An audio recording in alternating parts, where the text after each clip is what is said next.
अस्सलाम वालेकुम नाज़रीन, अहम तरीन खबरों से आपको आगाह करूंगी। मैं हूं आयशा कादिर, खुशामदीद करूंगी वीडियो में। और इस वक्त बड़ी खबर सामने आ रही है कराची से, जहां पर कराची में नाता खान पुल से एक बड़ी खबर सामने आ रही है। इस हवाले से भी डिटेल के साथ आपको आगाह करेंगे। दूसरी खबर भी कराची से ही है, जहाँ पर बारिशों के इम्कानात को ज़ाहिर किया जा रहा है। महकमे मौसमियात की जानिब से पेश गोई की गई है, शहर में बारिशों की मूसलाधार बारिशें हो सकती हैं। वहीं पर सिंध हुकूमत की जानिब से भी एक अहम तरीन मौक़िफ़ सामने आ रहा है।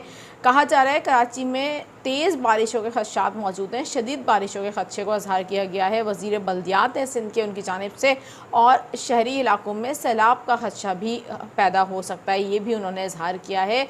मज़ीद क्या गुफ्तगू की है और कराची के लिए कौन से ऐसे इक़दाम हैं जो फ़ौरी तौर पर कर लिए गए हैं, आपको आगाह करूँगी इस वीडियो में। लेकिन उससे पहले मैं आप लोगों से दरख्वास्त करूँगी, फ़र्स्ट टाइम चैनल पर आए हैं, चैनल को ज्वाइन कर लीजिए, सब्सक्राइब कर लीजिए, बेल आइकन को प्रेस कर लीजिए, ताकि इस तरीके की मालूमाती खबरें आपको बर वक्त मिल जाया करें। बात करेंगे इस वक्त हम सबसे पहले नाता खान पुल की, जहां से इत्तलात ये हैं कि एक बार फिर से नाता खान पुल पर गड़ा पड़ गया है, जिसकी वजह से शहरियों को सख्त मुश्किलात का सामना करना पड़ा है। अहम तरीन शारा है शारा फैसल, वहाँ पर ट्रैफिक के मसाइल बढ़ गए हैं एक बार फिर से। इससे पहले भी मुतादिद बार जो नाता खान पुल है इसमें गड़ा पड़ चुका है। अब शहरी इतनी सख्त परेशान हो चुके हैं और मज़ीद इस हवाले से जो ट्रैफिक जैम के मसाइल पैदा हो रहे हैं, उसकी वजह से लोग अजियत का शिकार होकर कह रहे हैं कि इस पुल को ख़त्म कर दिया जाए, मुनद्दम कर दिया जाए, क्योंकि बार बार हम देख रहे हैं कि इस तरीके के वाक़यात हो रहे हैं। इस पुल पर गड़ा पड़ता है, जिसके बाद मुरम्मत का काम होता है और कई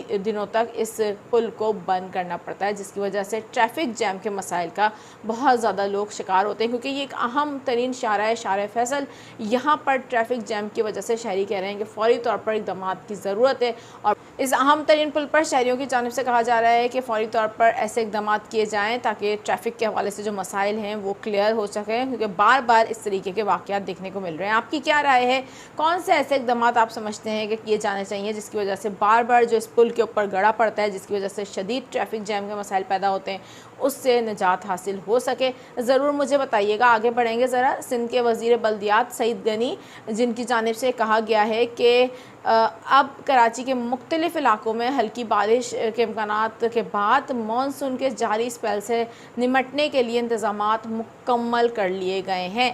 कराची में एक प्रेस कॉन्फ्रेंस की गई उनकी जानिब से, और उसमें उनका कहना था कि हालिया मानसून का जो स्पेल है, इसके दौरान सिंध ख़ास तौर पर कराची में शदीद बारिशों के इम्कानात मौजूद हैं और शहरी इलाकों में सैलाब का ख़दशा भी है।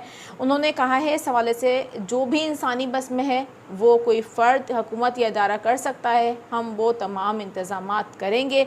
इनका कहना था कि बारिश से मुतालिक तैयारियों के हवाले से पहले भी हदायत जारी की गई हैं और आज के इजलास में भी वज़ीर आला सिंध ने वही अहकामात दिए हैं।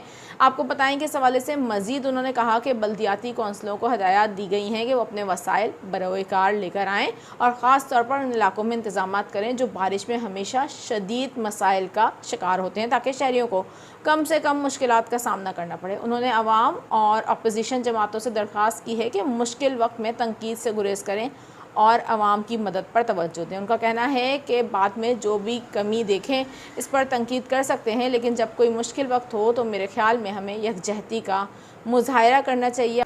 महकमा मौसमियात की जानिब से कराची समेत सिंध भर में बारिशों की पेशगोई की गई है और आने वाले दिनों में कराची में बारिशों की वजह से अर्बन फ्लडिंग का खदशा भी ज़ाहिर किया जा रहा है। जुम्मे तक ये स्पेल सिंध में मुतासिर करता रहेगा। इस हवाले से हुकूमत सिंध की जानिब से वज़ीर बल्दियात सईद गनी का कहना है कि मानसून स्पेल से निमटने के लिए इंतज़ामात मुकम्मल कर लिए गए हैं। आप इस हवाले से क्या राय रखते हैं, ज़रूर कमेंट सेक्शन में अपनी राय का इज़हार करके बताइएगा। अभी दीजिए इजाज़त, अल्लाह हाफ़िज़।